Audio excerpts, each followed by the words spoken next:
Today's guest is the founder of the band Shameless, where he also functions as a songwriter and bass player. He's worked with countless of household names and well-known artists over the years, and has released 10 albums under the Shameless moniker. On top of that, he's an expert on the Delorean car and company, and has written the book Looking Inside the Stainless Sensation, which is a 500-page deluxe-bound definitive history of John DeLorean, the DMC-12, and the DeLorean Motor Company. It's my pleasure to present to you Alexx Michael. The world, shock the world, we'll shock the world together. Shock the world, shock the world, we'll shock the world together. Shock.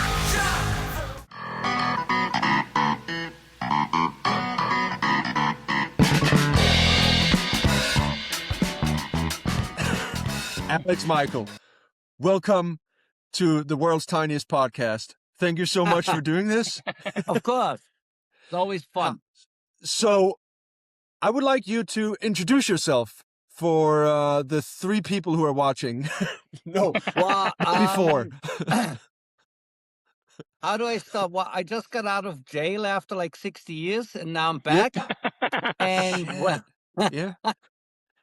And that And was when for your, that was from that gig you had as a hitman, right? yeah, exactly. what? No, I Yeah. have to kill a couple of my exes, and then like Yeah. for some reason they take that shit so personal and they send you to After jail. you But killed them.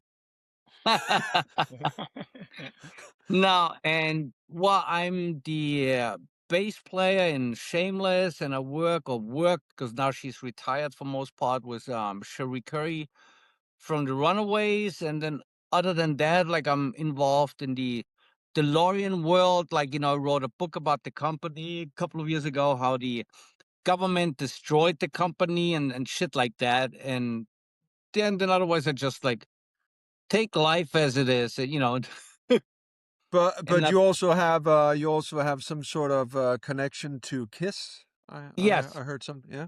yeah. What's that about?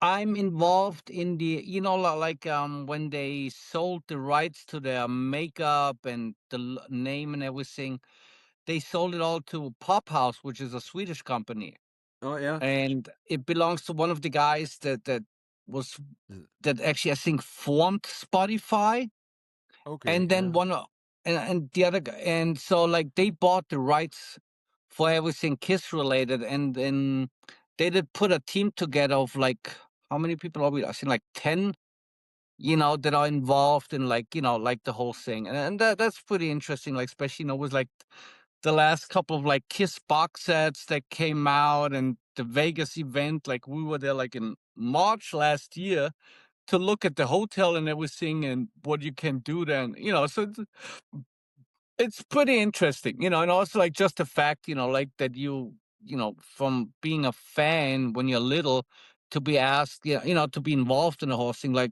that's a lot of fun. Yeah. I wanna That's the company interrupt here. that also is working on. I wanna Okay. interrupt Yeah. because I know something.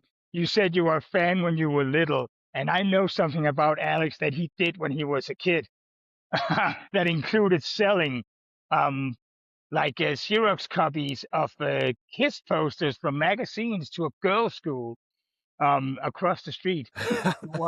You want to elaborate on that, Alex? No, it was a little bit different. Where I was living, there was a girls' school, and there was one girl that had stacks of old magazines with Kiss in them. I mean, like old magazines. At that time, the magazines were like 3 or 4 years old.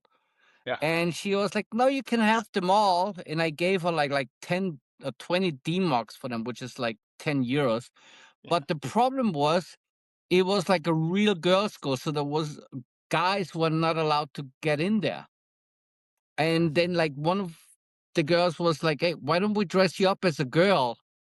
And then like, because I already had longer hair, and then I would just wear like a skirt and put on makeup, and then I walked in and like got the stuff. Dude, you were doing the glam rock thing at an early age. Pretty much, yeah. Like that's what I was like. Then later, I was like, okay, I don't see a big deal about wearing makeup. I mean, it looks cool and it works out, you know? Yeah.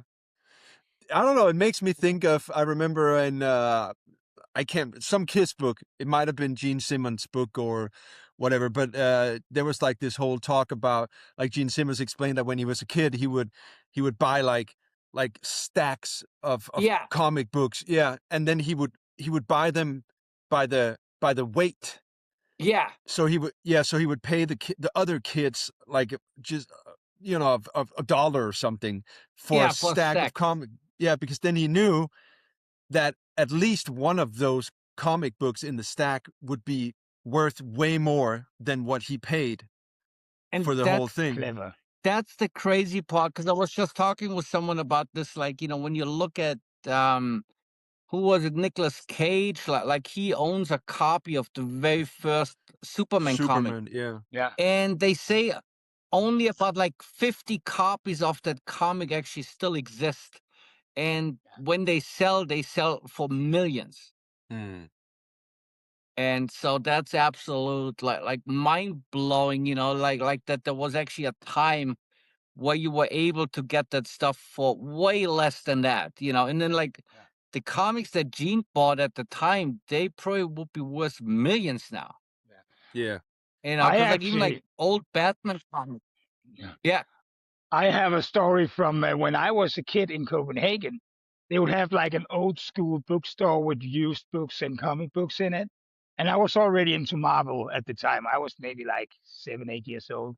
And I would go by this shop every day because my mom had a store a little bit down the road. So I'd walk by the store and I'd see this comic book hanging in the window with Daredevil, but it was a different kind of comic book because he had a yellow suit on instead of the red one. Ooh. Ah, Yeah, and I was constantly nagging the guy in there if it was okay if I could buy it, but the guy wanted 650 Danish kroners for it, which is about what 70 euros, and that was astronomical to me. I didn't wow. get that at all. But as it Yeah. turns out, Well, even it and was back then it was even more. yes. But as it turns out, it was actually the original, very first copy of Daredevil. So you could Fuck. probably sell it for about $60,000 now, So, but Yeah. yeah, that was fucking nuts. And I mean, and I By always the way, watch those. I just wanna say to whoever is watching and listening, we are experiencing a 4-second time delay on Dennis. So if things sounds a bit weird, then you know why. You were This saying. guy, yeah, No, but I think it's so amazing when you look at like vintage stuff, like how the value increased over the last like couple of decades and stuff. It's mind blowing, like how much money some people spend, like yeah, like $6 or $10 million for one comic book, yeah, Yeah. and that's just mind blowing. Well, I think things in general are just like I saw that what's his name? Logan Paul, the YouTuber. Yeah, He a bunch of years ago he bought a Pokemon card for like millions. And yeah, then I saw and then he had it placed inside like this case with yeah, like a diamond gold chain around or something. I saw he recently sold that card to some other billionaire dude who paid, I think it was like 16 million or something insane for it. And I go like, for for a little cardboard card. But then again, like there's always going to be a buyer for whatever. I whatever it mean, is. yeah. exactly. The other day because Dennis and I we tend to nerd out on guitar heroes, What? and I wanted to find I wanted to find like an authentic vintage Yngwie Malmsteen t-shirt. Yeah, And I went online and I found like this, actually a Swedish store that sells them, and the cheapest one was 3,800 Swedish kroner. I don't even know how much that well, is in euros, but That's about it's an insane amount for an old. Yeah, I probably wouldn't want to 400 wear that euros. t-shirt if I bought it. I mean, I no, I fart mean, and I break a sweat. So I wouldn't want to wear that T-shirt. You just have to look at old Ramones shirts or like those old Kiss tour shirts from the 70s and stuff, and Or even Van from the Halen. 80s. Yeah. Yeah, And, exactly. But you can How much listen. is an old I Shameless collect shirt stuff. now? I don't even know. I remember like we sold like we had this one shirt that said "Shameless Bitch," and there was a designer store in Munich that would sell them, but like the people that bought them had no idea it was about a band. But like stupid chicks would pay like 80 euros for that because he sold them as designer shirts. But And I listen, was man, like, okay, I had a shirt that I got from Leslie Sanders oh with an old Queenie Blast Pop T-shirt, and it was an ugly ass T-shirt, and you could tell like it was made like by themselves or at some copy shop or something yeah, in Los Angeles back in 1987 or something. And it was the size didn't work, so I sold it on eBay a bunch of years later, and it just went off the charts. I think I sold that shirt for like $600. Holy shit. You go like, wow, I mean, so everything has a price. There's always a buyer. There was one dude on eBay. He actually to prove a point, he sold he put up a bucket filled with rocks, just a plastic bucket with rocks in it, to prove that you can sell anything on eBay, and he sold it. yeah. Guess what Like Alex Exactly. some, sold? I see that. Alex sold a parking ticket on eBay. Had Cherie Currie sign it, we Yeah, got a parking ticket in England. He had Cherie Okay, Currie sign it, but there's and a then it went on eBay, and Alex sold it, and he actually made money off it. Plus, he paid the fine. because remember we had like 3 of those tickets, and each one Yeah. was like 15 pounds. And then I listed them and I sold each one for 100. And I was like, that's like the tickets are paid for, and that's another 2, tanks of gas. So like, Yeah. and plus the people that bought them, they were freaking out because like Cherie signed them like busted in Edinburgh or something. Yeah. yeah, that's And crazy. and it Yeah, just I made got sense. somewhere I got like an unopened package of guitar strings. I can't remember the brand, but apparently it was back in the 80s. Ace Frehley had his like a signature brand Yeah. of strings. Yeah. Yeah. And this one is signed by him. So it's got an autograph on. Did I you got buy that that? some Did you buy that somewhere in '95 at a Kiss convention, either like in Stockholm or in Copenhagen? well, no, but some things are starting to fall into place because I bought it at a record store in Copenhagen named Record Heaven. Oh my God, no, There, that they got them. They bought I even know where they got them.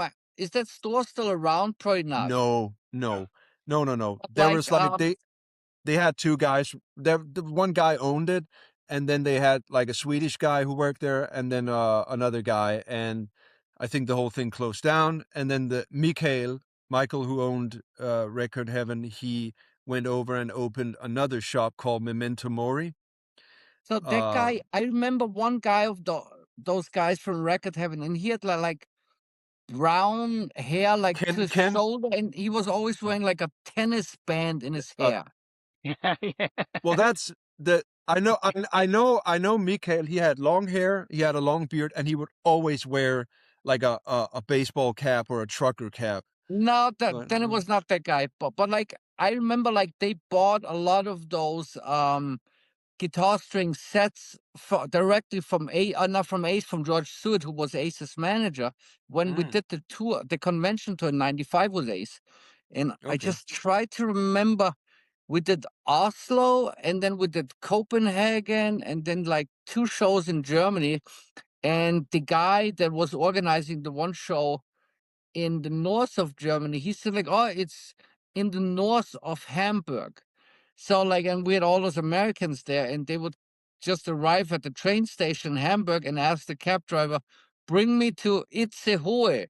But like what they didn't know was that like that little fuck town was like about like 80 kilometers away from Hamburg. So going there with a taxi was like, like Really not fucking expensive. cheap at all. And then it was an outside convention in like a beer tent, and the whole tent was surrounded by cows, and so we always call it like the farmer convention. That was absolutely hysterical. So that set of guitar strings comes from that convention. Yeah. All right, yeah, Yeah, I think I even though bought it like for like 100. I think I bought it for like 150 kroner, Danish kroner, which is not a lot of money. I can Like even tell 20. you, like, okay, there was a picture of Ace. Yeah. A picture of Ace without the makeup and a silver jacket on it, and Yep. Yep. the packing was signed with a blue Sharpie.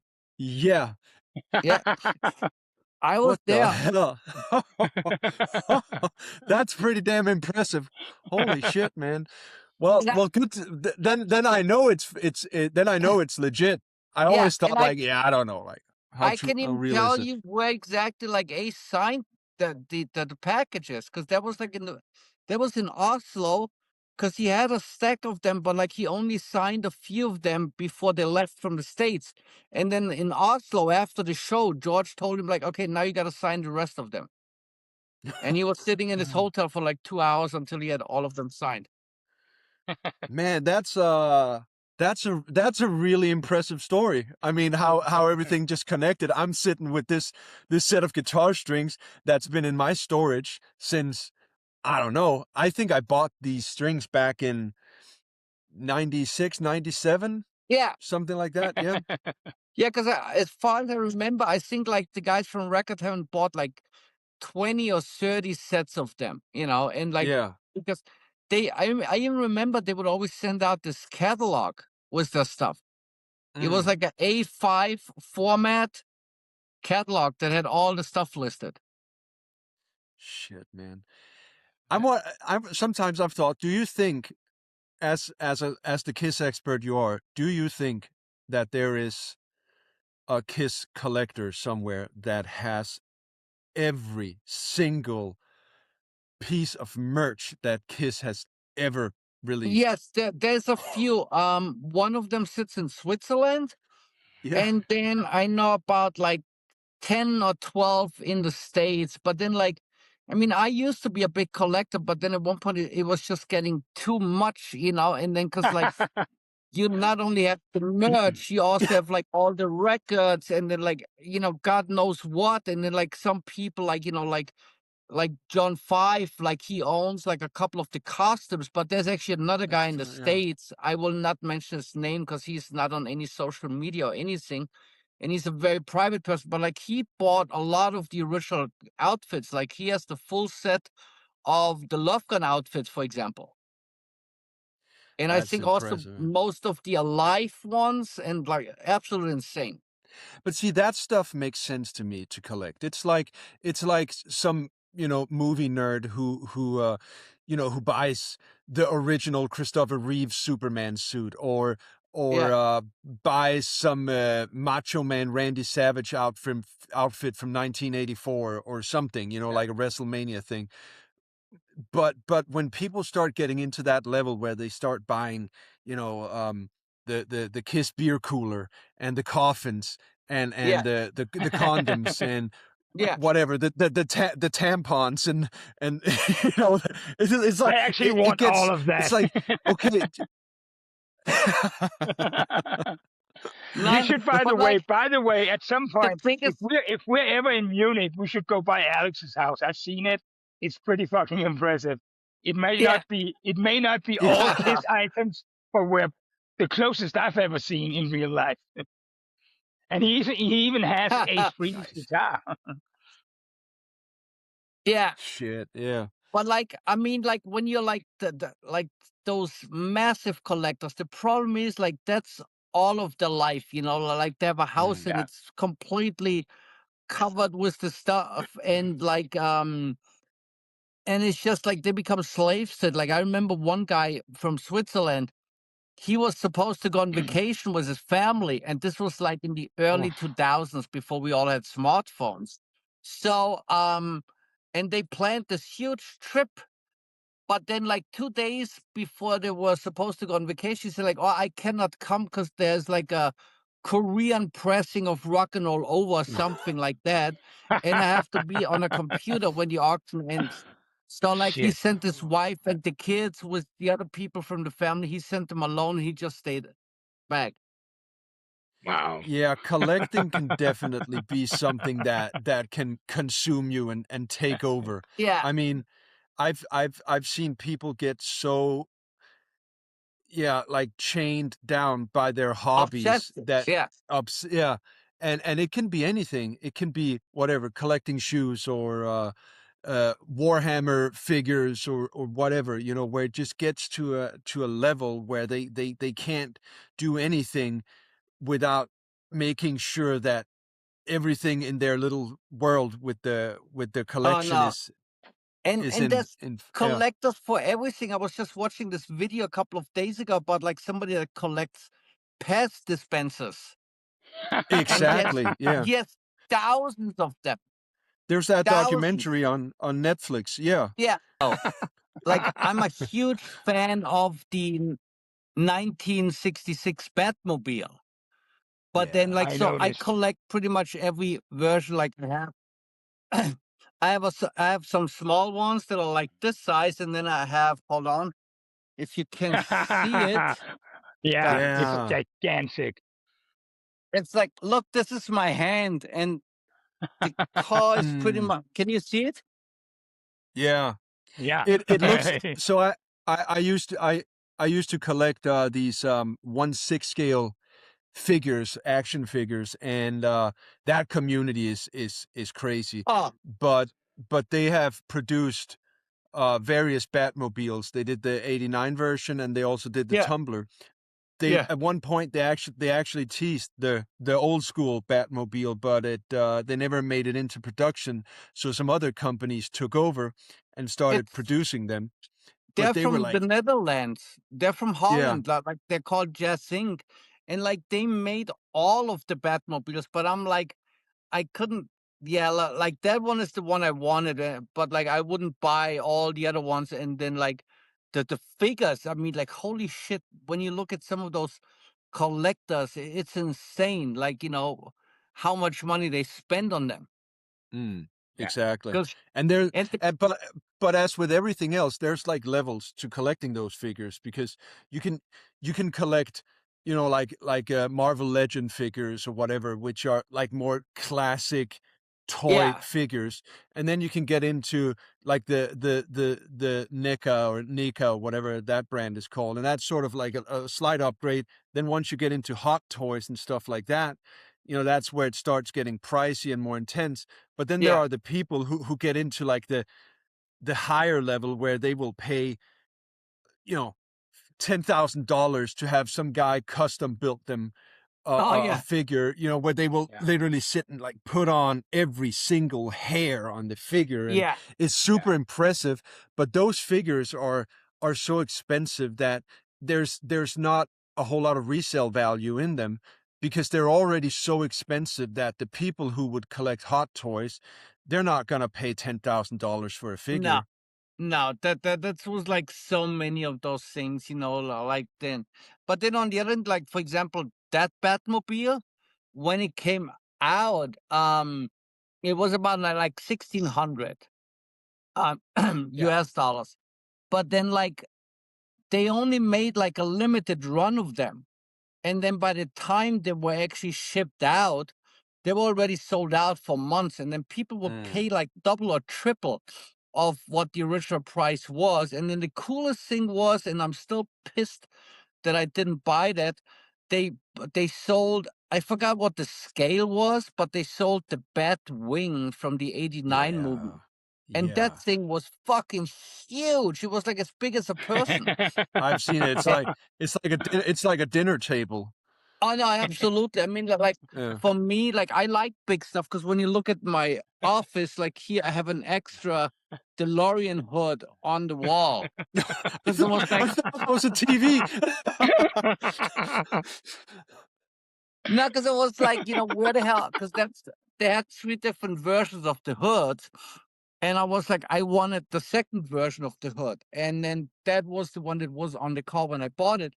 And then I moved into this place and I was like, like you need a safe space, to keep the hood in storage. I was like, well, here in the office, like that's perfect. And like nobody gonna sneeze at it or like anything like that.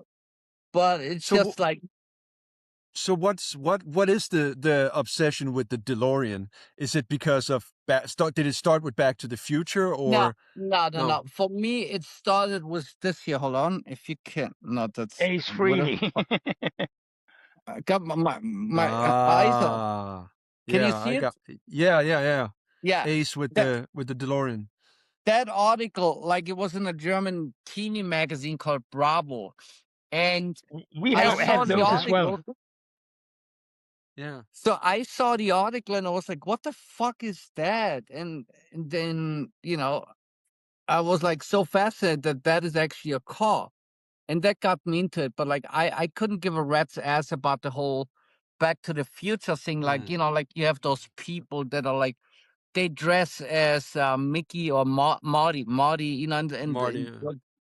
or like some of them, then they have those fake driver licenses, from Marty and just like stuff like it. And the flux capacitor.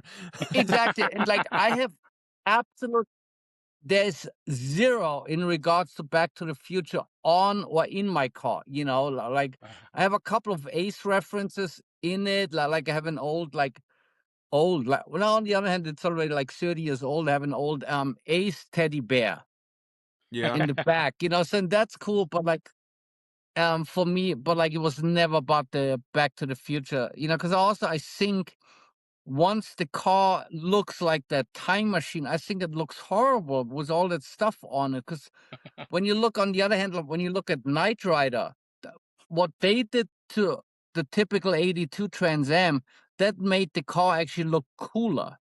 Yeah. But like the Back to the Future, like that weird stuff on the back, it doesn't do anything for me. I'm like, what the fuck is that? Well, I think it looks cool. I think it looks cool for the movie, like as a Yeah. package sort of thing, like the whole thing with it lifting up and the wheels sort of flipping down underneath. I got the Lego DeLorean, um, but that's the Back to the Future, and then Yeah.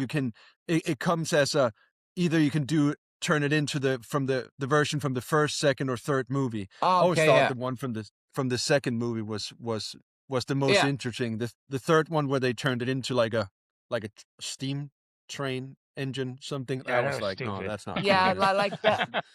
I always feel like that is more popular if you live like in a farmer area, like, Bavaria, for example, or like somewhere in Texas or Or Idaho, yeah, or where, if you're some gun toting Western American, yeah, enthusiast, Or exactly. Like I always German. feel like, yeah, you have to have.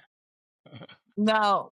And like for me, that was never appealing. So like, and the funny part was like, I didn't even see Back to the Future until like, oh, funny enough, there's another Kiss reference because like I was on tour in '97, and then like after the show, I was talking to a person, and then like she took me home with her, and I was like, because I was lost, so I was like, okay, if I instead of getting lost, like I rather go with her.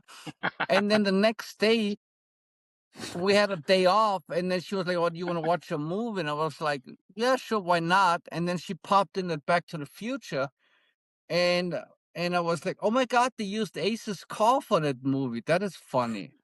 So and they that was destroyed it.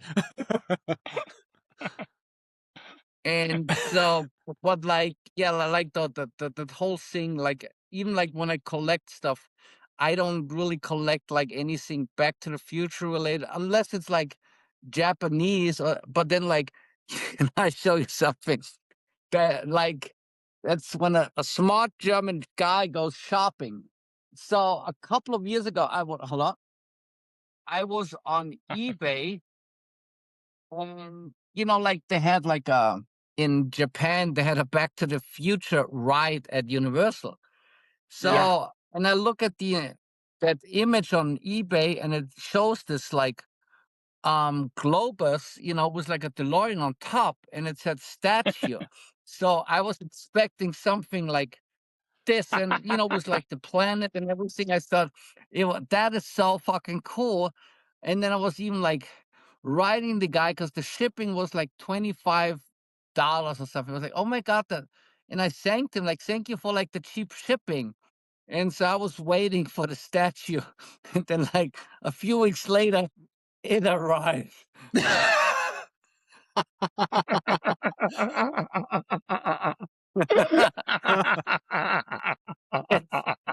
They, they should call it Big to the Future, Like, I had to laugh so much, when I got this, I was like, this is ridiculous. That's It's like key hanger you can size. eat it. Yeah, pretty much. It looks like something that would contain a pencil sharpener or something. No, the pencil would be too big for that.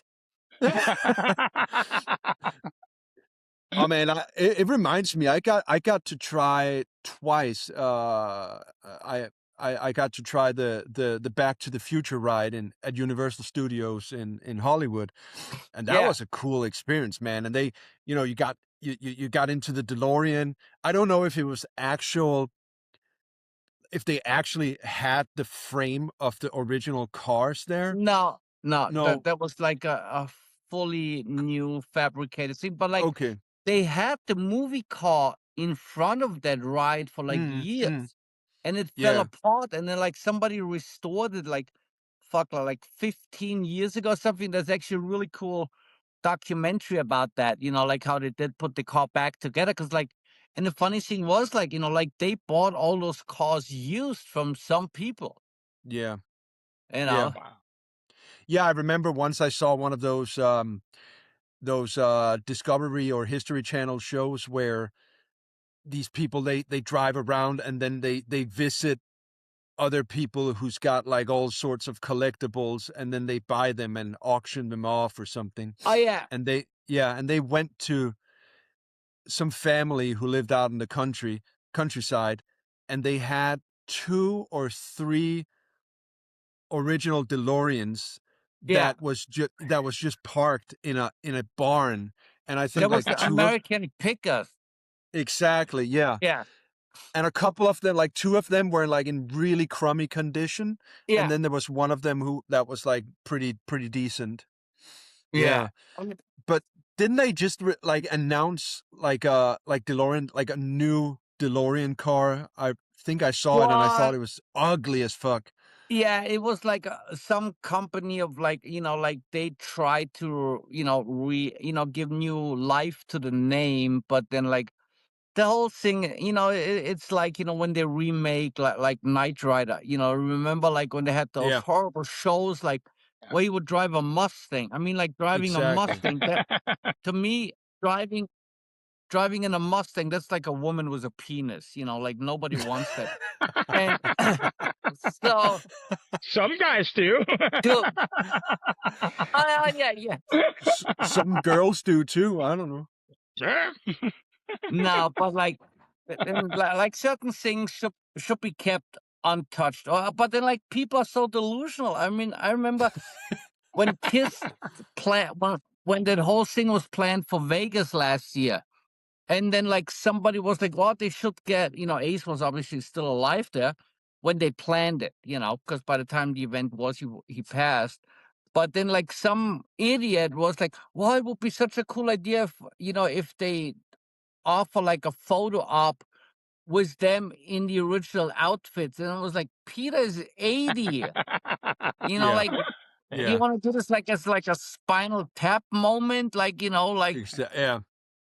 And like some people, like they don't understand that like time has passed between 1976 and now. I mean, like, it's just And like and it's And it's funny, right? Because at least for me, when Kiss got back to when the original lineup got Yeah. back together for Psycho Circus, I remember that I thought especially Ace, like, with the face paint on, it didn't do him any good. He actually looked like when as he got older, he the paint almost made him look older. He actually looked way better without the face paint on, in my opinion. I didn't even think so, but like it was just like, I mean, I saw like, the whole reunion thing was pretty cool, but like also like, the problem was like that the guys just they couldn't get along because like, and No, I no. completely understand Gene and Paul's point about it because like, hey, look, we kept the band alive, and like especially Peter Chris, he didn't really do anything between 1980 and 96. Yeah. He did like 2 records in total. He probably did like maybe like 10 shows or maybe 15, Mm. but that was it. And like Kiss were like alive and well, selling millions of records. And then like sometimes you read those like articles of some like idiots that say like, oh, those were the poor years of the band. Yeah, they sold like 30 million records. So like if that was poor, then like bands like Rat or Yeah, whatever, like they probably were ready to kill themselves because like, hey, yeah, it's that band's poor years is that pretty much what like 95% of all other bands would have dreamt, to exactly. to have.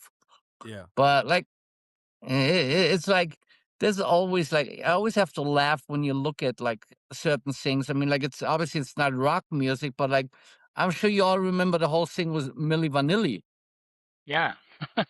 And Yeah. that that was funny because like the two guys, they were from Munich. And like I saw them in clubs hanging out, and like I remember like even like that they couldn't speak English. They couldn't at all. And then that record comes out, and like somebody showed it to me. It was like, what the What? fuck? Like, how is that possible that those guys now have that they perfect, they have a perfect English voice and they sing like they're from the Bronx or something. And but then like when you look at the whole thing later, the voices that were actually used, I always thought they were terrible. But like when you look now, you can see it on YouTube.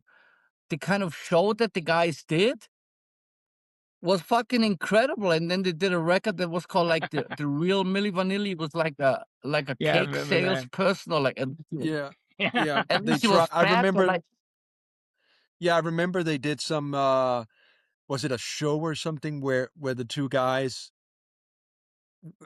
got like vocal lessons and tried to learn how to pronunciate Yeah. the words correctly so they yeah. could like But no, then the funny it didn't part work. is like the one guy, the one that didn't kill himself, like he re-recorded some of those songs. And Yeah. his voice sounds a million times better than the Oh, guy that they used in the studio. Like absolute, like sure, he has a How about French that? Jeanette, give me your he has the Yeah. French Jeanette, give me your baguette slang, but like he sounds really good. mm. And but like, it's just funny when you look at the whole thing like 30 or whatever years later. Yeah, but that reminds me of when after Michael Jackson died and then was it Sony Records or something that released a single, Sorry. unreleased single, Yeah. and right away people noticed like what this isn't Michael Jackson singing. Like it sounds like him, but not completely.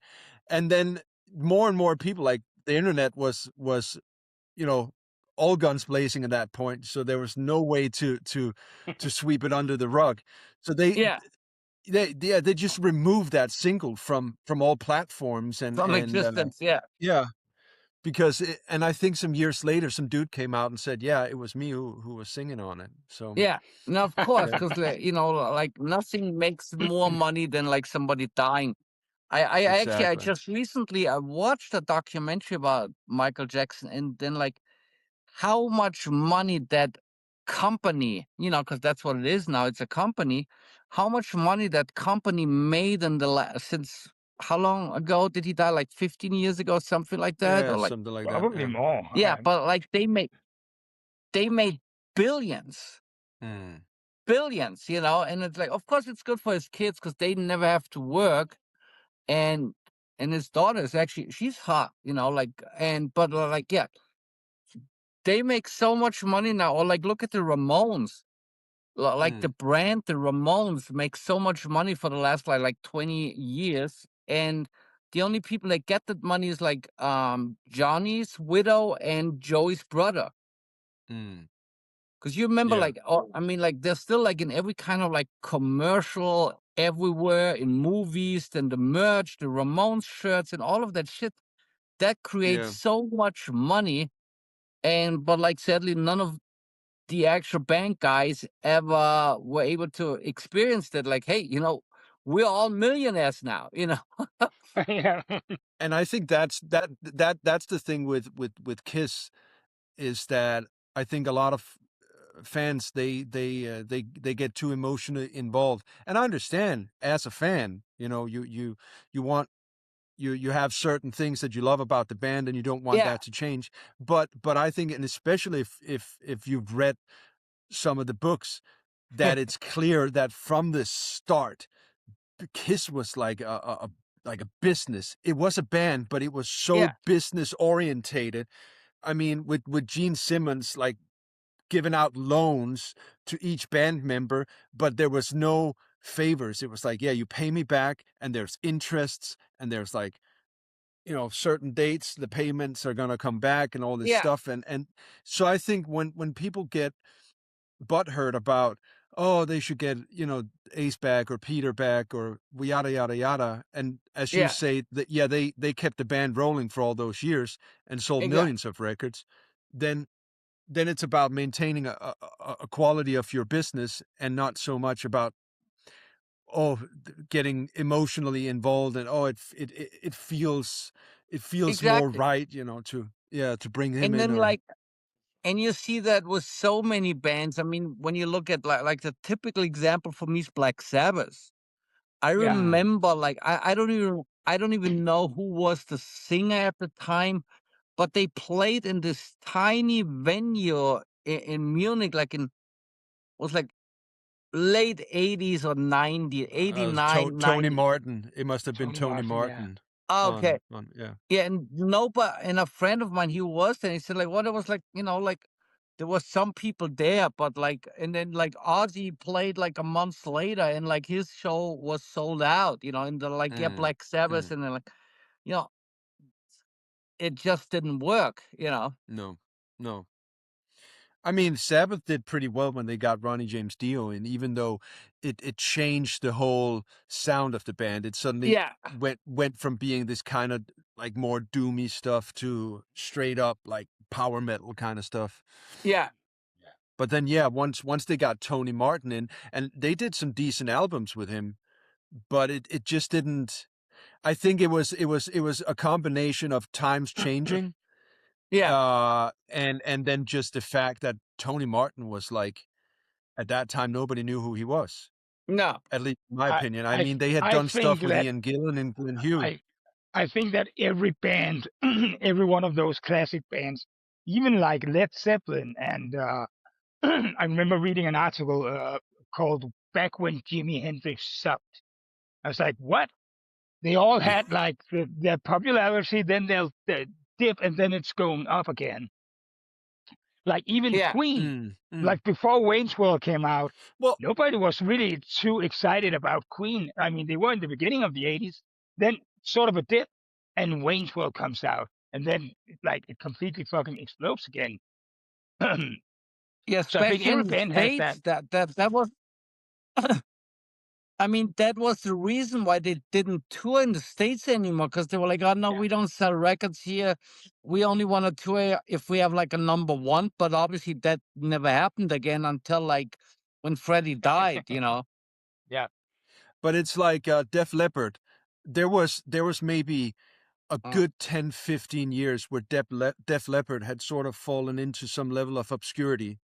yeah, They're, you Yeah. know, they put out like I thought they did what was it called? Slang. Yeah, No. They did slang. They did.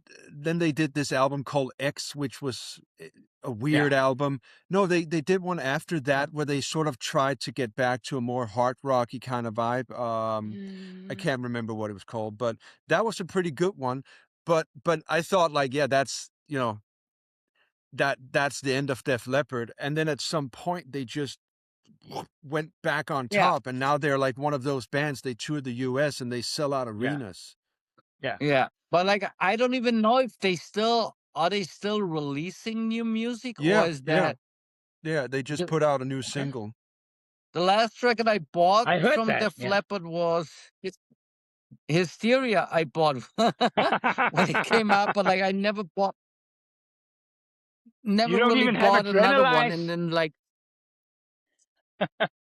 maybe well, it's like, but like, yeah, like, but I don't. I mean, like, I think like Hysteria was like absolutely incredible. Like, it's just like there's so much shit going on that record, and it's absolute amazing. But then like afterwards, like I don't know, I'm there f- was just like I'm probably that one guy in didn't the get world the that full. thinks Adrenalize was a better album. I thought that was great because when that came out, when the It's a Let's great Get Rock album. video came out, I saw that video of the like computer animated lawnmower guy, and Oh, I was that like was blown great. away. That was great. Incredible. Yeah. So I'm Adrenalize guy over But here. It's that's amazing. kind of like with Bon Jovi.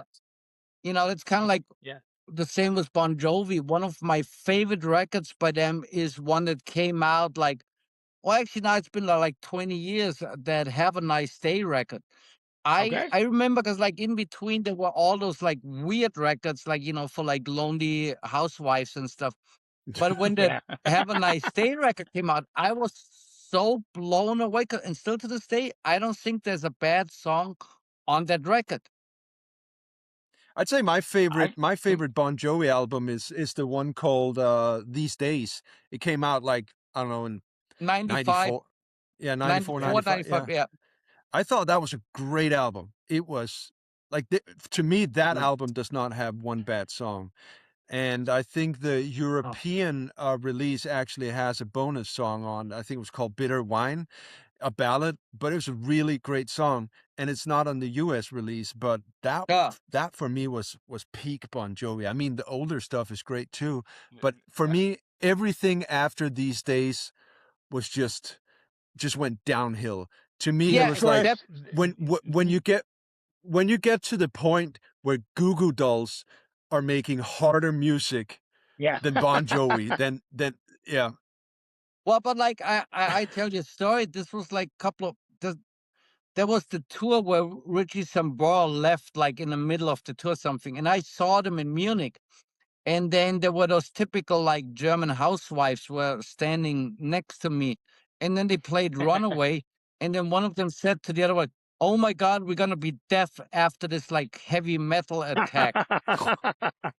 And I was like, "Well, you should better go home and and count your pots and like I'll do something creative, But like I was like, "What the fuck?" And then afterwards, I made the joke like that. I said like, if Kiss and Bon Jovi are playing, then like the parents of the Kiss fans, who would be like 90 or dead, they would go to the Bon Jovi concert because it was just like the whole audience was like really like a selection of like people like almost like they were like at a Halloween party dressed as old people.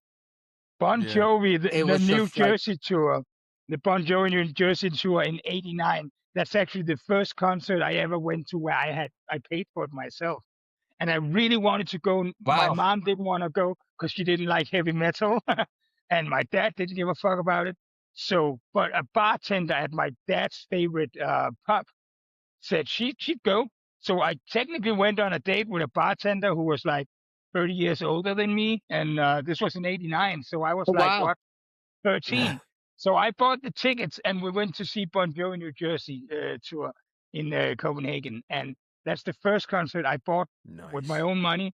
And that album is also my favorite Bon Jovi album because it has history, you know. But Oh, it's yeah, incredible. Like yeah, the New Jersey is like absolutely incredible. But also I Yeah. love the Keep the Faith one. And I they're mean, pretty Yeah. good at making albums. They were pretty good at making albums. Keep the Faith, New yeah, Jersey, Slippery. They're all fucking great albums. I mean, yeah, even except for even Have a Nice Day. yeah. Yeah, I remember when they did that song with It's My Life. Yeah, And Yeah. yeah, I remember when that song came out, I thought it was terrible because to me, it sounded like a song that could have been recorded by Backstreet Boys. I was just about to say that, Yeah, like, because I always said that, like, it's a good song, but it sounds like a Backstreet Boys song. I always say, exactly. "Wow, Bon Jovi's finally back. This is awesome." Seriously, And then you were sadly disappointed. I was a little bored with all the other these days. I thought it was a little boring. Didn't like songs like Diamond Ring and shit like that. And on like Bounce and Crush, they had like one good song on each. Well, I guess this was the one then. But when I heard that single, I was like, "Wow, this is fucking cool. How heavy is this?" It I still always, works. It still I works great if always, you work as a DJ. I always loved that one song, the one would have the video, "Say It Isn't So," Yeah, but it sounds like a song by Enough's Enough. It sounds like Donny V it wrote does. that Yeah, song. it actually does. It actually does. Yeah. Say it isn't Absolutely, so, and they had like, like a 8 ball floating around and shit, like computer graphics. yeah, Is that a newer song? I can't It's like place it. it's from it yeah, I think was it's the new, second like song this. on. I think it's the second song on either Have a Nice Day or These Days. Oh, It's that's why I pretty haven't new. heard No, it. no, no, no. It was either on Crush or Bounce. It was Okay, so I'm from one totally of those off two. here. Yeah, okay. Yeah, Dude, it's I know. pretty. just listen to those album titles. Those Yeah. album titles like Crush, The Bounce, this Have a Nice the Day. It's song Bounce is fucking awesome. Remember that one? That was like the one amazing no, No. song on that album. no. The title track from Bounce is amazing. Check it out after the interview. I They promise I'm not lying. they I think of sort of No. like what do you say, like pre 2000, no, what do you say, after 2000 releases. I think there was one album they did, I want to say it was called something like Highway or Lost something, where Highway. they where they almost did like kind of a country vibe thing. Yeah. You know what? I thought that was a decent album because I felt like it suited John Bon Jovi's, like, his current vocal skills much better than Don't say that. That's because it's like, did you hear the last record? I Yeah. heard like the first single or something. But I thought this sounds like Goo Goo Dolls. Yeah. Like I was listening to the on Spotify when it came out like last year, and I had, maybe I'm wrong, but I had the feeling my computer started to cry and pee at the same time. Come on. That is such a weird record, you know, like, and like, I mean, I feel sorry for the guy that he can't sing anymore. But like, do you have to record that? Is that the Yeah, one with where Joe exactly. Elliott and Robbie Williams and all these guests are on it?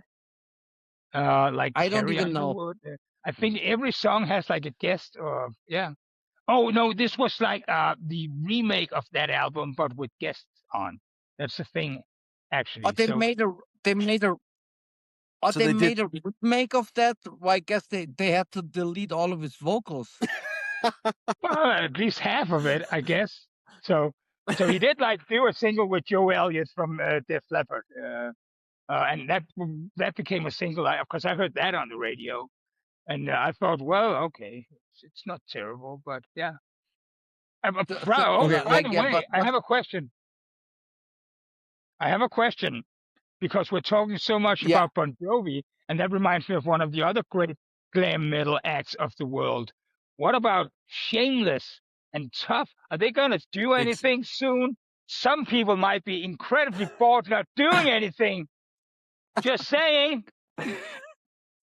Well, we are hoping, like I'm talking to a couple of promoters Oh, at the moment, and about doing shows, like, like a bunch of shows. The only problem is like that, like so many of the venues just don't exist anymore, and also like the expenses. Like I give you one example. Like I compared the expenses we had on the last Cherie tour in the UK at the end of 24, and I yeah. Sorry. compared it to the expenses of the first tour in 2015.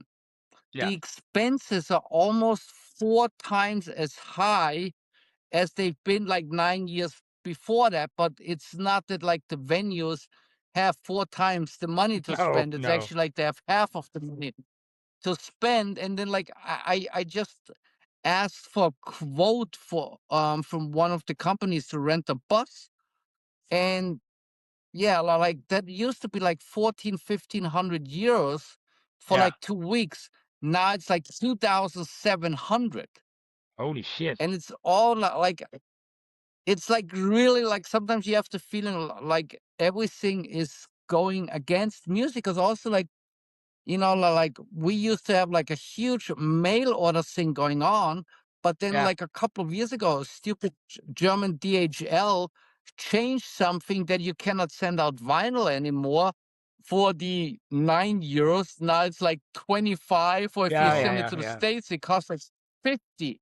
Like, and who Yeah. the fuck pays like more for the shipping than for the actual item? Yeah. Yeah. Unless you buy like a big, Back to the Future statue like this. But like it's there are like just so many things that are like, when you want to do something, like Yeah. it's just like you're like, it's like fuck, how much money do I actually have to bring to make this happen? I mean, like, yeah, of Yeah. course you have the bigger tours, like, like the Metallicas or like My Chemical Romance or stuff like that. Of course they make millions, but that's just like remember like Anthrax, a couple of times they actually canceled the European tours because they said we cannot afford to go on tour because we would But then lose. So Dennis and I, we had Graham Bonnet on, from Rainbow and Alcatraz, yeah, and to me, I'm thinking this is like an icon. This is a legendary singer. Uh, Everybody who's into rock and metal should know who he is. yeah, But and he loves touring or playing in Europe. yeah, But they were struggling a lot to make it work because yes, it was so expensive for them to set it up, and it was just horrible. And it seems like, especially after COVID, that was like a yeah. big nail in the coffin for touring bands.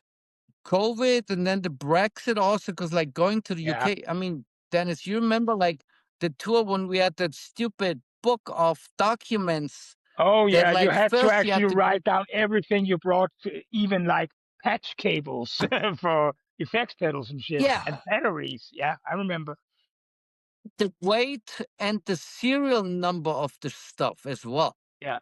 What? Yeah. What? And then Every like just to item. get that, and first you had to pay, I forgot how much it was, like 400-500 just to get Yeah. that Yeah. stupid book approved by German customs. And like every time you went into the UK, and then we were playing Ireland and Northern Yeah. Ireland, and everywhere you had to show that stupid book, and it took an hour. And then like, like if they're like really strict and they want to check, and then like let's say like one of your pedals breaks and you have to buy a new one, then like you technically you would have to go back to the office and like, look, we had to replace this. Yeah. That's crazy. That's crazy.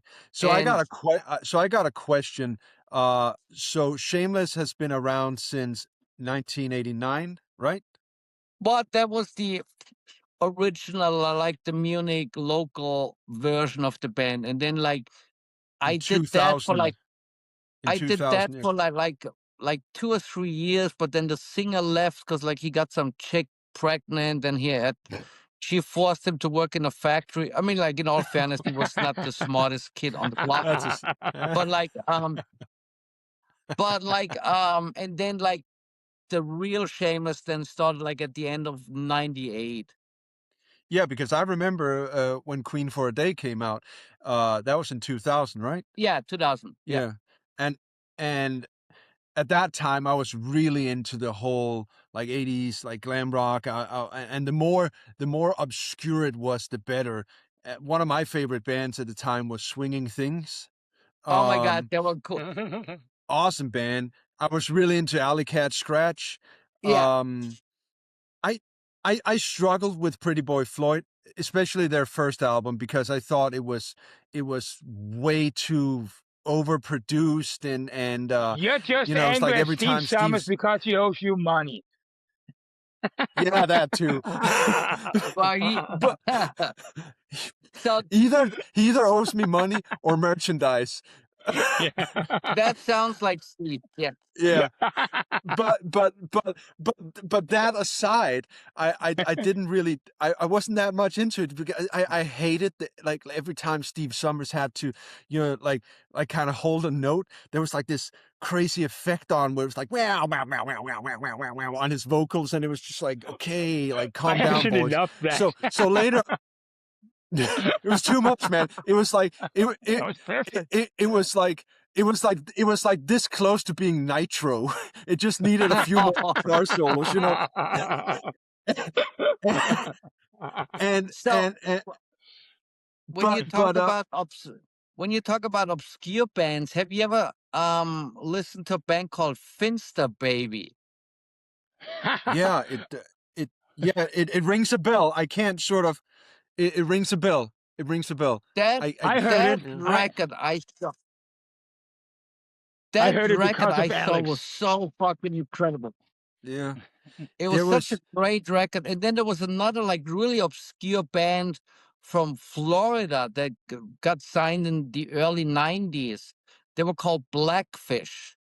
And No, that I I don't know. remember like I was traveling in the States, and we're going to the secondhand music store, and there's the CD, and it looks so fucking stupid, like in the band name and everything. There's this drawn fish on it, like in one color. And it was like, what the fuck is that? But then I turned it around and I said, like, oh my God, those song titles, they all sound cool.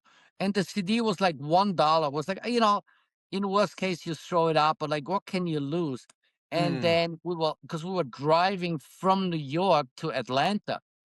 And that Yeah. record, if you haven't heard it, you gotta check it out. It's like one of the best records, like one of my all-time favorite records.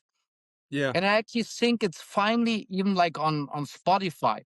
But it's like with that band name, like, I mean, like as great as the songs were, like if you think it's a smart idea to call your band Blackfish, and especially do you have a computer next to you? Because like I'm using I don't have my computer here, but like if you have like a second device or something, Yeah. just go quick on Google and type in All right. Blackfish band, and you will see the artwork, and you'll be like, all right, hang on. I'm looking.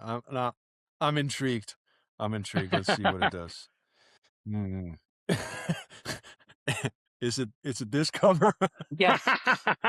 Okay. Wow. It reminds me of well, not that the cover is similar, but it's equally stupid and ugly. The band Heavy Bones, they put out like an album in early '90s, and it had like the worst looking cover ever. And then you turn it around, and they're all like super hard rocky, like Joe Ellis from Cats with Boots, and what was his name, Gary Hoey on guitar, and it was just super wow. And you go like, what's up with this cover? It just doesn't do anything for no. But like They were called you gotta check out Heavy Boners. you gotta check. No,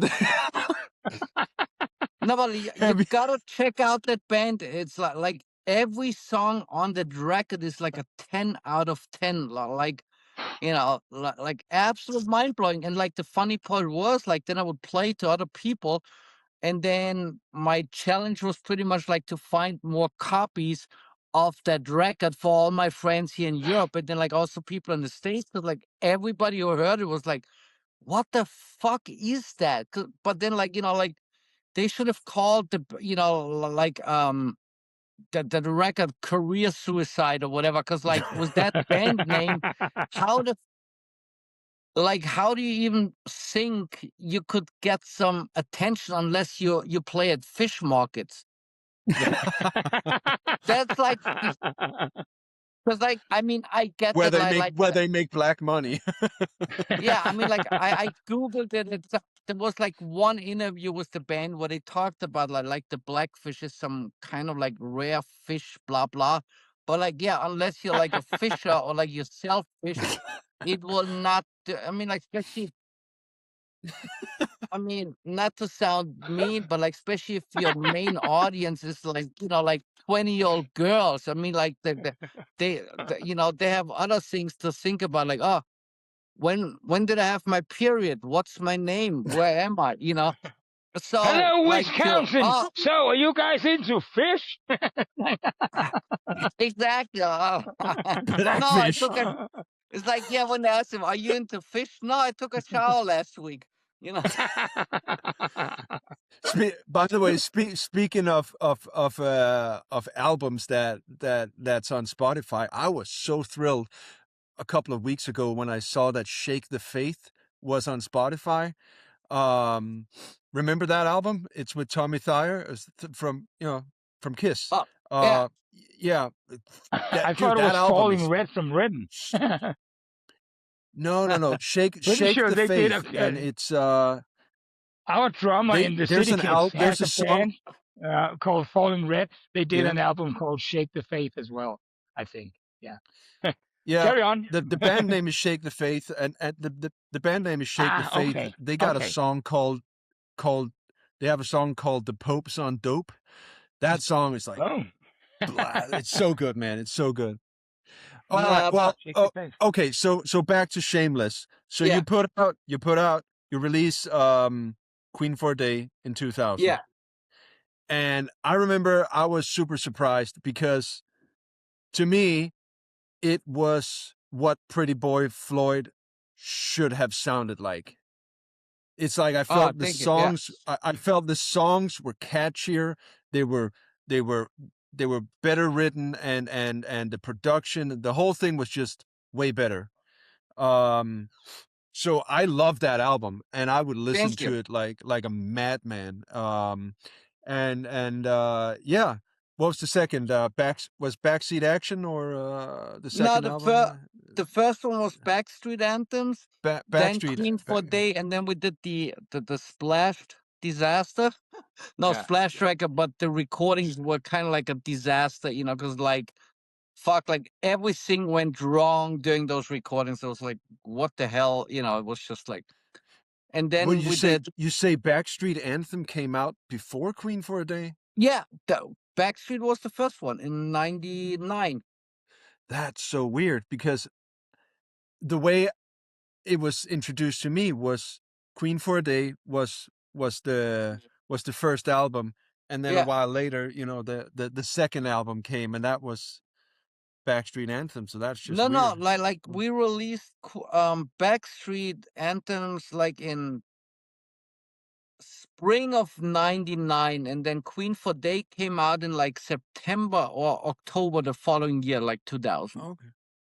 But how did you manage to set it all up with all those like singers and musicians you brought in? Because it wasn't just like random people, it was very specific, like It Carrie was Kelly all and guys like it that. was all Eric Singer, like because I was on tour on a Kiss convention tour with Eric all over Europe, and then we started to talk about music and this and that, and he wanted to hear some of my stuff, and then he was like, "Hey, let's record and release this," and then he asked like, "So who would you like to have, you know, for vocals and stuff?" And then like he knew all the people, and funny enough, it's like from a financial point of view, like I could still shoot myself in the leg, but like there was another singer that he suggested, but I didn't like him because I thought of him as because he did something before with Tracy Guns, and I was like, no, I don't want to have a David Lee Roth clone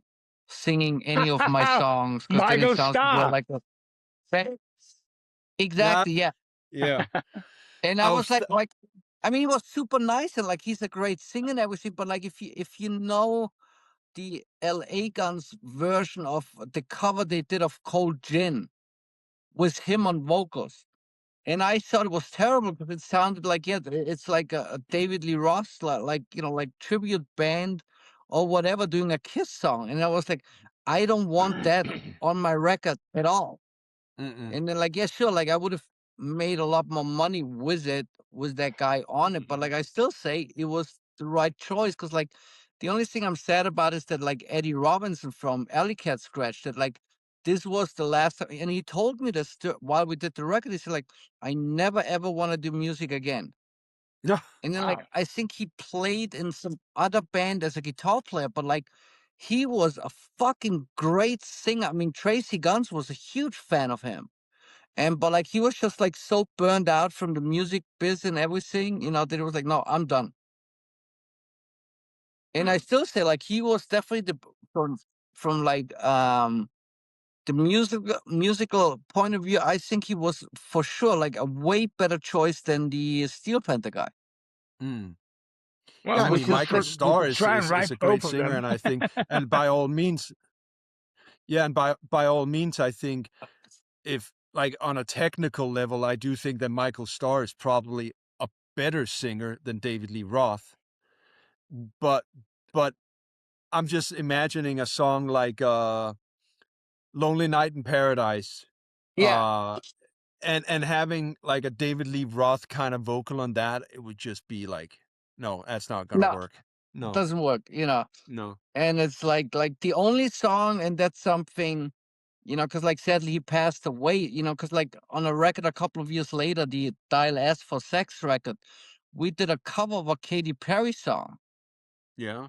The Hot for Cold, and actually Janie Lane was supposed to sing that, Oh. but then he died, you know, like Yeah. 3 months or 4 months before we did the record.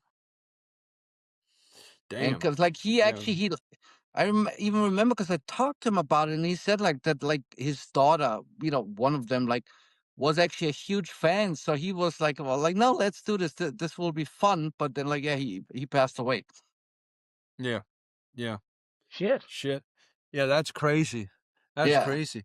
S- So so but you've kept the band going for all these years. I mean, to yeah, think that it's 26 years ago that I got Queen for a Day, that's just crazy to me, because for me yeah, it feels like maybe it was, 8 years ago or something. yeah. No, that Uh, I totally get that. Yeah, so how did you and Dennis end up working together? the Dennis booked like a few times. He booked Shameless, and for whatever reason, we were always talking about stuff, but I never even noticed that he was a guitar player. No. No, I was just a booking Y- guy y- from Copenhagen in his eyes, and I Yeah, mean, yeah, you know, even in my phone it says like Dennis Booker, you know, like yeah, not Hooker, but like Booker, you know, pick one. I mean, and then the like nose. then COVID, we started to talk more and more, and then like we were somehow talking about something like, holy shit, he's actually fucking great Yeah. guitar player, but like I never did put two and two together, you know. It's like, I think it was you know how it because is, like, you yeah, know. yeah. I think what it was, we just released a Warrior Soul album, and you saw on like Facebook or something that I did an album of some sort, like I played on something, and you Yeah, said you had some demos. Can you try and play some guitar on this? And you sent me some tracks. I think one of them was yeah, Shout It Out, and then yeah, or that was the first song. I recorded some guitars for that, and you said, "Oh, that's great. Here's another track." And then all of a sudden, we'd yeah. done the fucking album, and then we did a tour. And So and then the fun part is always like, you know, like a lot of times when, like, for example, because usually when I write songs, like I have everything in my head, and then like, but when it comes to guitar solos, like when I record the demos, I play all the instruments and stuff and sing on them. But like guitar solos to show them, if I would try to play them, like the strings would commit suicide. So what I would do is like I would play it on my computer and then sing the guitar solo into the phone, and then I sent that to Dennis. I And have like some he always knew exactly. amazing files of Alex singing guitar solos to me that I just so do something like this, Yeah. and then I do that, and then add some other But stuff to it. But yeah, it's actually but super helpful. that's not much different than me and Dennis when we were younger, and we'd go to Yngwie Malmsteen concerts, and we'd be the two guys in the front row who'd be That like could sing the humming the solos like Yeah. Trilogy or whatever. Yeah, that was fucking ridiculous. but And it and and we'd be like super bummed out by the fact that he did not play a single solo as it was on the album. So me and Dennis would just be like humming which like it sounded like it made absolutely no sense, zero context. We'd just be like making noises. That's great. That's what I always loved, because it's always interesting, when people talk about like guitar players from the 80s, et cetera, et cetera. And like I still say, like the greatest guitar player or one of the greatest guitar players from the 80s for me was CC DeVille. Because like some people, Yeah. when you look at the technical part, but it's like, like my e-cigarette. I have no idea what's inside, but I know what comes out makes me happy. But like when you listen to Poison songs, I don't know a lot of bands where the guitar solos fit so perfect for the song, like the song Fallen Angel, for example. Yeah. Like the guitar solos, they fit so fucking incredible. And I don't care if that's technical or whatsoever. Like, because in the end, like most people in the audience, they have no idea if something is technical or whatever it is. Or like some idiot was saying this thing about like that like John Five, when he was in Marilyn Manson's band, that like he didn't play like his kind of like whatever too much But why sounded would good. he? So But why would yeah, he? Yeah. Yeah. but like what he played worked for the song. And then like for me, like the worst band when it comes to that stuff is Dokken. Because I always felt Okay. like in all of those Stockton songs that the guitars are fighting against the vocals. It's horrible. And like, But it probably was. It probably was. Those Yeah. guys hated the shit out of each other, so it was That's probably the part just I liked about a it. constant battle. Yeah. and nothing actually worked together. I mean, like Yeah. I cannot.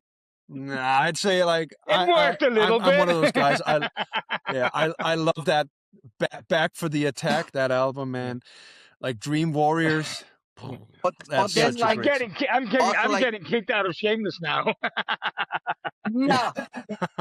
No, but it's funny because like I was talking with Michael Sweet about that, like because, and I said to him like I don't understand the point about that Lynch Sweet project, because like I definitely think like that Michael Sweet's guitar solos are way more interesting than that weird stuff that George Lynch is playing, because like it's like to me he always sounded like a bad copy of Jakey Lee and Warren DeMartini. Because like what Jakey Lee plays and what Warren DeMartini plays makes sense. And they're also like pretty technical guitar players.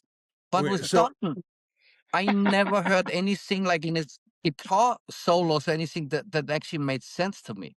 no, but what you gotta okay, so as far as I've understood, a guy like George Lynch, he has never had any lessons. He knows zero theory. He does not know the name of the chords or the scales. He's maybe with time, like as he's gotten older now, he's Yeah. probably know a perfect. bit more. But in his prime, and that's what made him unique, because you could pick it apart and you could probably find a bunch of stuff. I saw like this thing where he was in some Eddie Trunk TV show way back, and he had to play a solo, and there was like other guitarists in the audience or something, and it was terrible. And and I was watching this, and you can almost tell like the other guitarists. I think Zach Wilde was there, and whatever, a bunch of other guitarists, and they kind of had a face on where they were like, no, wow, yeah, that's really nice, huh, George? Because it really sounded like shit. Like he didn't play that thing very well. No. But then, but then when he kind of works a song, I don't think he does it as well nowadays as he used to do. But for me, it was like the fact that he had no formal lessons or anything made him such a unique sounding guitarist, because he would just play outside of the normal rules as far as scales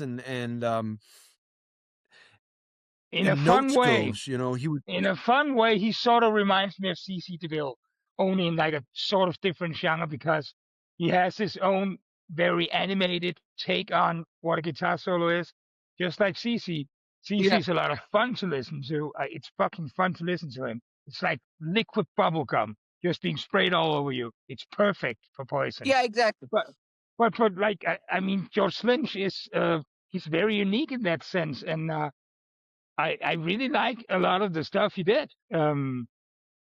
But again, we just talked Yeah, about what George Lynch, CC DeVille, Zach Wilde, J.K. Lee. There's not a bad guitar player in there, if you ask me. I mean, it's a pretty No, fucking good no. list. no, I think no. the only issue I ever had with CC DeVille was I felt he kind of fell into the same category as Vinnie Vincent, where Ah, it to me every now and then it felt like they both were like two guitarists who kind of suffered from some sort of inferior complex. Like they really wanted to be accepted as Yeah, these guitar gods, you know, like Steve Vai yeah. and Eddie Van Halen. yeah, But they didn't really. I think like especially Vinnie Vincent, his strong, like his power was his songwriting yeah. abilities. Fuck yeah, no. Yeah. Yeah, And he was like also a like great singer. You know, like yeah. that's like one of the most talented people, but also like the most nut house you can even imagine. Yeah, I just for me, I think the what it boils down to is like I think I would just have loved for those two guys to just embrace their own limits and say, well, this is me. I don't need to try and shred, like compete shred with all the other guys out there. I'm Like doing my Ace. thing. Yeah, Ace was the exactly. perfect example, because like Yeah. also he didn't have any kind of like formal training, and like his best statement was also like, if I would have known that I would influence millions of guitar players or people to play guitar, I would have practiced more. Yeah. Because when you Nice. listen to like when you listen to like Fraley's Comet and stuff like that, up through the 80s and even to like recent years, I never felt like he tried to, okay, now I'm going solo, now I'm gonna have to show people some serious chops. Like Yeah, no, he stayed true to exactly who he was, and I think that was fantastic. no, he was pretty much like a Big Mac. Like, you know, if you go to McDonald's, you know what you get. You know, and that was Ace. Like, you know, like you knew you wouldn't get like a mix of like, you know, Queensryche meets Hazy Fantasy or something like that. Hazy And Fantasy is my new favorite band. they were fucking great. John Wayne has Big Leggy or whatever the song was, and like and but like no, yeah, like, and some of those guitar players are just like, yeah, I mean, but like, yeah, I mean, like with CC, like especially the stuff he did on the records and stuff, I saw like it was just like always so perfect for the song. And then Mm, like yeah, it's like, or like Richie Sambora, he's also one of those people like that always like, no, the song comes Yeah. first, like my ego, like that mm, comes like 5 months later or whatever, if it comes at all. Like he just like some of the stuff like that he's playing is like so fucking great, like, and mm. I think Exactly. we're No, never I gonna. think We shouldn't worry too sorry, much about the Dennis. whole like George Lynch thing, with if that ever happens in Shameless, because even though I like it, Alex is gonna sing me the guitar solos he wants anyway. So I already know what to play because Alex sings it to me. And if he doesn't like something, he sends me a new Or one maybe, where he sings something different. So we got that covered. Yeah. By the or way, maybe, Alex, or you want to make an album maybe, soon? Because I'm bored. or maybe you should.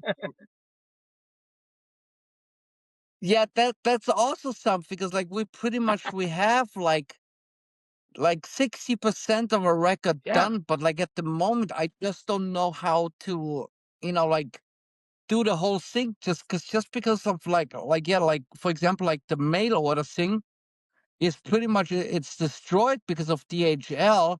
Then like any kind of record label is like a joke of a label because like what are they supposed to do? There are no stores anymore anywhere that yeah. sell records. I mean, like and then like when some people say the stupid thing like, oh, vinyl outsold CDs. Yeah, but like you have to look at the quantities. If it's like it's all, and then like the streaming thing that's like an absolute joke. So like I'm You don't trying to make figure anything. something out. What I'm Cassette trying to tapes. Cassette figure. tapes. We Yeah, have that. well, we always sell those.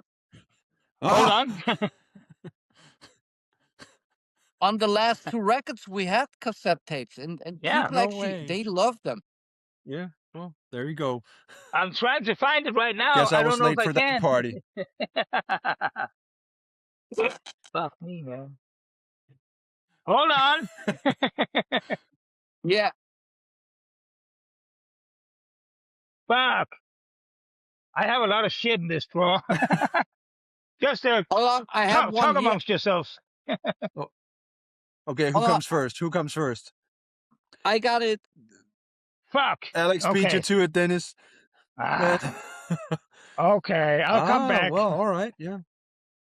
And the funny part was like, because like the Live Your Dream song, that was kind of like for the Delorean book I did, and then I Dennis, figured what out. the hell are you doing? Yeah, nothing. But So and then I figured out, like I if found DeLorean Ahmed and owned a Dweezil Friday. Sabbath cassette, but yeah, that is.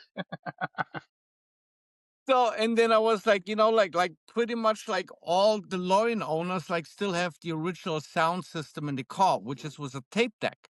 And then when Yeah. was the last time they were actually able to buy a new cassette, and then even a cassette that has a DeLorean on the cover and in a song Oh. about DeLorean as well? So it was like, okay, and then like, yeah, they sold like crazy, like and Alex, it's I have fun. the other one. Hold on. Just talk amongst yourselves. Yeah. Oh God. I'm So now excited. Dennis is what on a new. Dude, I'm just imagining Dennis right now, just like Yeah. crawling into a box, legs sticking out, just throwing cassettes around. You're not far off. Well, I have This a, is hold on, I'll show you in the meantime. I have a few cassettes here. The lightest, hold on. Can you see this? What? Yeah. Wow. And then it goes, fucking hell, man. Ah, and Shit. it's the whole wall. Yeah, man. I got like so not collecting cassettes, but I used to collect CDs like a madman, and especially, like obscure hard rock and glam rock and all stuff like that. I got like 6,000 CDs, and they're like lined up alphabetically. Um so but I gotta admit, like once bingo. streaming services. Oh, okay, here he comes. Let's see what he's gonna bring. Where's the camera? That is. Yeah. Yeah, that's the other The one. So Good You Should album on cassette. Yes. Woo! Purple. Whoa. Okay, that's just what I wanted to do. Now we can carry Okay. on as like Yeah. normal people. Yeah, yeah, right. I don't think none of us here are normal No. in any conventional sense. No, I was just talking about I used to collect CDs, and there was like, I remember one time there was this guy in Malmö in Sweden who used to have a CD shop or something. And he had closed down the whole thing, and he sort of wanted to get out of collecting. So he had called up a friend of mine and said, "Hey, if you want to come and buy my collection, you're welcome." So he brought me along, and this guy, he like all the stuff he had was rare hard rock, AOR, glam rock, and me and my friend, we just filled up like 2 shopping bags each with CDs and brought them home. I miss stuff like that. I really miss those Yeah. days Yeah. where going into like secondhand music stores and finding some weird thing that was sold for like €2 or something. I I miss Yeah. that. sometimes Well, still like do the that.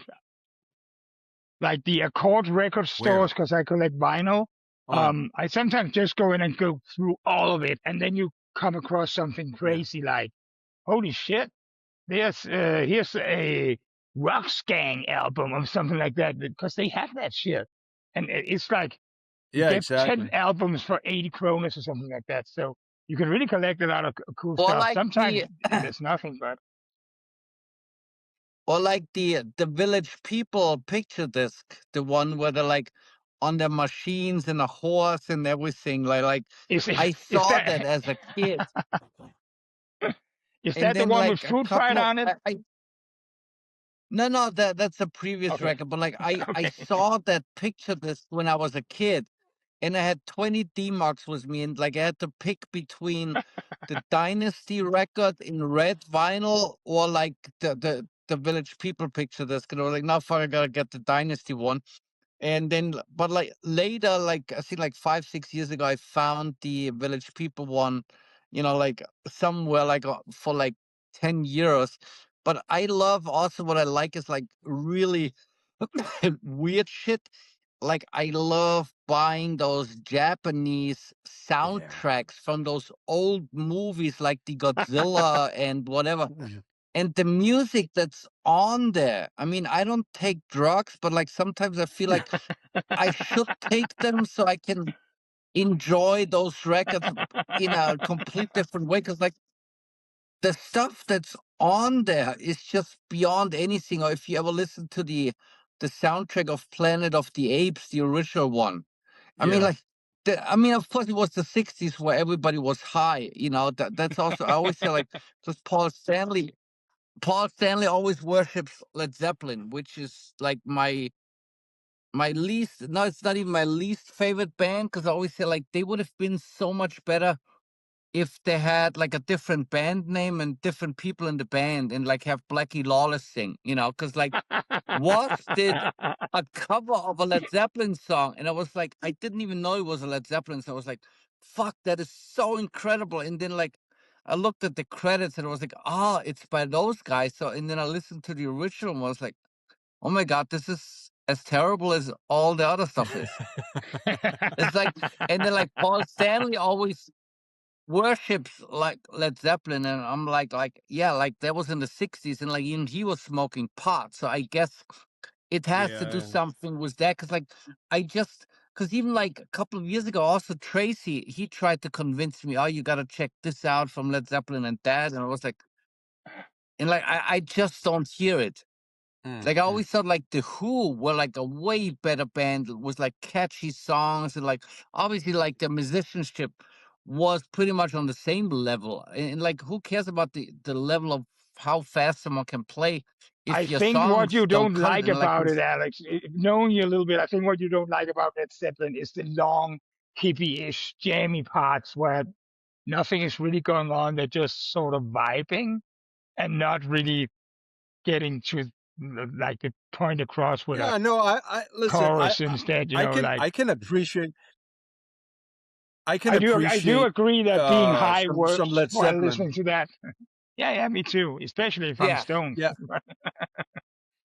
but no, I'm not like super excited about Led Zeppelin either. I mean, stuff can pop up and I can, as I said, like I can get into it, but in small doses. I'm not gonna put on a whole Led Zeppelin album and just no, rock out, it's No. that sounds like impossible. That's like also for me. Like I know, like I get crucified for that, like sometimes, but like certain bands, like never did it for me. Like the same, like AC/DC is like one of those bands. Like if you put together like a compilation of like 10, 15 songs, that's great. But like my other guitar player, Boris, like he gave me a couple of years ago, he gave me this hard disc, with like all the AC/DC records. And I was like, Holy okay, now I'm shit. gonna try it.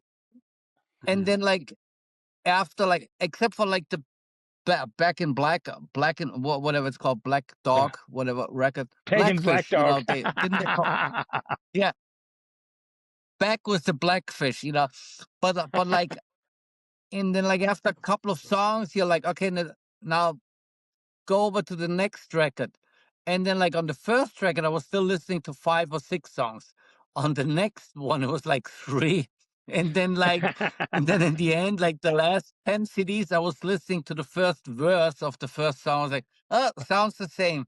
And I think I think like years ago, I read an interview with Angus Young, and he and I even think that interview I read years ago was even much older than that, and he was asked something in the lines of what is the secret to your like success, and he says, well, yeah, I don't know, we've been putting out the same album for 15 years. You know? yeah, So I mean, even he knew it. Like they knew they had a format that people liked, and I think for AC/DC, their sound was so unique that if they stepped out of that box just slightly, they would alienate the yeah. entire fan base that they had. It's like, like you have some bands like that, but that's what I always loved about Kiss, because, like you can listen to, like Destroyer, but then you also, and then you listen to Unmasked or like, like Crazy Nights or like, any of those records, and it always sounds complete different, Or then the Yeah. solo records. I mean, like for me, the funniest part is always when people say like, "Oh, I hated Peter's solo record because it didn't sound like Kiss." Well, guess what, you No, but that was idiot? the point.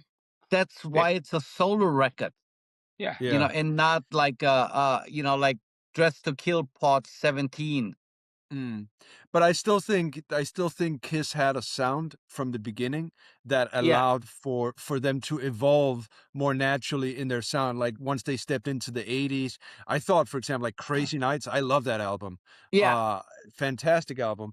And but yeah. yeah, it still sounded like Kiss, but it was if if AC/DC had put out an album in the 80s where they had put on like a keyboard and had They synth drums or almost shit like did. Yeah. They that, almost did. I mean, who made who? All that stuff had kind of like CC Yeah, Top, where no, they just had this sort of artificial plastic-ish vibe to a lot of the stuff they Yeah. true. did in the 80s. So, but I didn't actually mind That's that. true. I get it. Yeah. So, but No, yeah, but Kiss, what a great it's band. the What same was with the album called? The one that opens with Unholy? It was like around Bill and Ted. Revenge. That's Revenge. great Yeah, album. Great that was album. my Revenge. first Yeah. my first Kiss album. That was fucking awesome. I always love the song "Thou Shall Not" on that album. It's badass, and I've always preferred the songs where Paul Stanley sings. Yeah. But this song, Gene, he does it so well. It's There's that's one such a great record song. I usually also prefer Paul's vocals, but then there's this record called Carnival of Souls when they tried to Yeah. be Alice in Chains. And Yeah. on that one, all the Paul songs I think are absolute like terrible, but like the Gene songs actually work fucking great because they just Yeah. like work with his persona and everything, like that Yeah. I gotta check that out. childhood's end or whatever it's called. Yeah, Yeah. and like the Gene songs are fucking great, except for like the first one, that Hate song. I thought that was stupid there. But like all the other Gene songs on that record, I think are fucking brilliant. But then the Paul ones, there's one song where he sings about like money, I don't need it, I don't want it, you can have it. I'm like, is this a parody song? Or like what is he trying Yeah. to do? Well, so listen, Alex. we've been at it for a couple of hours now, so I thought maybe it would be a good place to sort of round it up. But Yeah. before we end, is there anything like upcoming, any info, whatever that you wanna give people? Well, I don't know at the moment because I'm talking to a couple of promoters, but like I will find out within the next like 2 weeks or something. But there is a good chance that we do at least some shows in early September. Oh. Yeah. But like I have to wait because like I'm talking with those guys from Italy and then like some bands from New York. They're called what are they called? Spread Eagle. Spread Yeah, Eagle. yeah. Yeah, Their and first album was awesome, man. It's very yeah, Skid Row-ish. Great okay. guitarist. And so let's see what will happen with that. And then like it was like in regards of record, I mean like we have pretty much like more than half of the stuff done, but like I just have to figure something out of like how to actually put it out because like obviously like the Spotify thing is a fucking joke, but like the main concern is the mail order thing because like yeah, DHL made it impossible for anyone that's based in Germany to send out vinyl. I'll give How you a about call doing tomorrow, Alex. I how might have an about doing idea. Yeah. how about doing like the Vinnie Vincent format where you put out like you release one single and then you sell it for like $800? 200. Yeah. Oh, whatever. Perfect. Yeah, but like Yeah. I don't need a sex change, so like that doesn't work out Well, you're for me. getting one. Yeah. Whether you like it or not. No, Listen, so like this was no, sorry. that is like I mean that's pretty much like like 'cause, like last year when I was talking with Michael Sweet about that, like here, like in the States it's still possible, and then plus like they're signed with Frontier, so like and then like obviously Frontiers like is like the main place like for records and stuff, so like but I don't even know where the hell they are selling it to. Like, do people order directly from them? Because like, there's no record stores anymore. Like I think I if you go on the Frontiers website, I'm pretty sure that every release is like that you can buy it off their site. Now, don't pin me on it, but I'm pretty But sure. But wouldn't that make sense since Frontiers is where they're like in what, Spain, Italy? Italy. Yeah, Italy, yeah. Yeah. yeah, Yes. I think the most important But thing wouldn't is that that you get it out on EMP. So when you can buy from EMP, you can buy it anywhere. That's true. but Yeah, even that's that true. is even that is like a fucking nightmare. Because like EMP is like well, actually, I had some. I better not talk about this on the air. But like exactly, Never so mind like then. I gotta. Yeah, no, I gotta figure something out, like what to All do, right. because like yeah, like Well, I mean, I hope that it all comes together and yeah, some some solution will magically appear in front of you. yeah, no, definitely. Uh, it's It's just it so seems like fucked up, Dennis might have something up his sleeve. He's gonna call you tomorrow. Yeah. Yeah. Ooh. No, I'm All here right. tomorrow evening. Yeah. All right. Well, No, but Alexx, this has been like such a great time. I really enjoyed no, that nerding was a out. lot of fun. Yeah, and you are welcome to join the show whenever you want to. So Yeah, yeah, and I will make sure that for anybody interested, I will link whatever I can in the description, yeah, Instagram, Facebook, website. I don't know if yeah. there's MySpace. anything No, that would more. be cool. MySpace, MySpace. dude.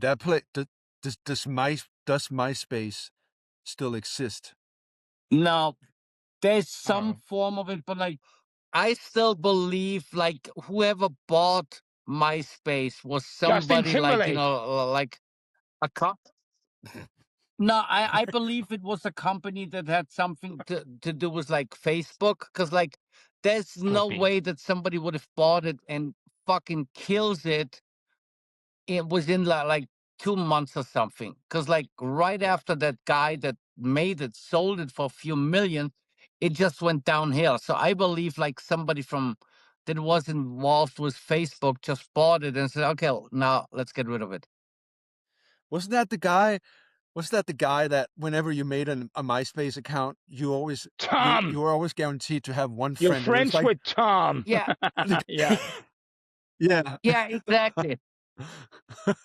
No, and also like I awesome. mean like it's interesting, with like the whole social media, like how that stuff changed, I mean like actually I have a TikTok account for the last 2 years, and it's interesting to use, like if you know what you want to see, because then like it adapts to it. Like unlike Facebook these days, like you don't see anything what your friends are doing. You just see like some weird advertisement, and then like some on my Delorean page, I see all those British newspapers about that. Fuck, what's her name?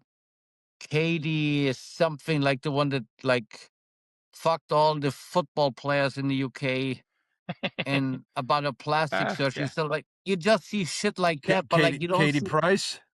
that. Katie Price. That's the one. Yeah, Uh, yeah.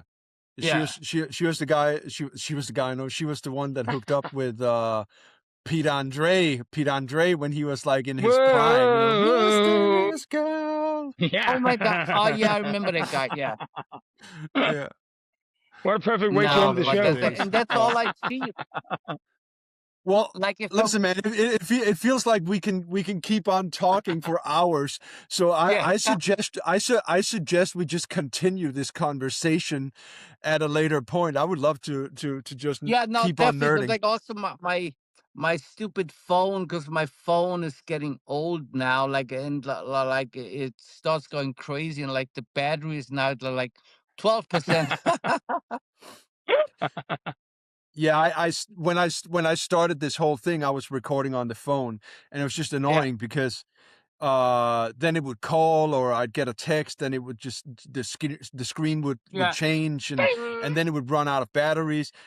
When so actually, just to as a quick story, when Dennis and I we recorded with Graham Bonnet, we actually we did a recording first, which we did right before Christmas, Oh, and I was at my parents' place, and we were recording this thing, and there were kids and my parents, and everybody was streaming stuff and watching TV and playing games, so the internet was just choppy like hell, and and yeah, that was now this is so typical me, because there's a whole point to me telling this story, and I forgot what the point was. But yeah, anyway, we recorded this whole thing, and it was it was a blast. Like, it was so much fun, but it was useless. The recording was useless afterwards. I felt Yeah, we like had to I do can't. everything all No, over now I know, again. because now I remember now I remember my point. That was at that point I was recording on my phone, and yeah, because it was using so much power to keep the recording going, the battery was yeah. I could literally just watch the thing go down. So at some point, I thought I put it on mute, and I yelled for my son. I go like, "Hey, could you bring me my power bank? It's in the, whatever." And Graham was sitting going like, "What's happening?" And Dennis is trying to explain like, "Oh no," and I go like, "Oh shit, I thought it was on mute." But these days, I'm recording on a laptop with a webcam, and that's much easier. So Yeah, like that's for me, like my old computer is also like I just got a new computer like 2 days ago, like 3 days ago, and I still haven't had time to move everything from the old one over to the new one. So that's why at the moment I'm just using the phone. But that one is I dying get as that. well, like because it's just like last year I was so busy that like even some of the phone contract ran out, but I forgot to contact the company to get a new phone, so that's why like this is like, Look, I just got a great idea as a final thing, right? For you, yeah, Alexx. Do you remember the movies, the Police Academy movies? of course, yeah. Okay, do you remember? Is it like the second one where the punk guy Bobcat Goldthwait? They're in the yeah, they're in the abandoned zoo and in the bear cave, and he's sitting in the wreck of a car watching like a theater screen, like he's watching a movie and he's crying. Yeah. Yeah. How about you get like a decommissioned DeLorean installed like in your apartment or house, where you can sit in the car and you install a TV screen in front of it, and then you can just sit there and just That would be fun. yeah, that would be Somebody actually made a bed out of a DeLorean, or like they made a bed look like a DeLorean. yeah.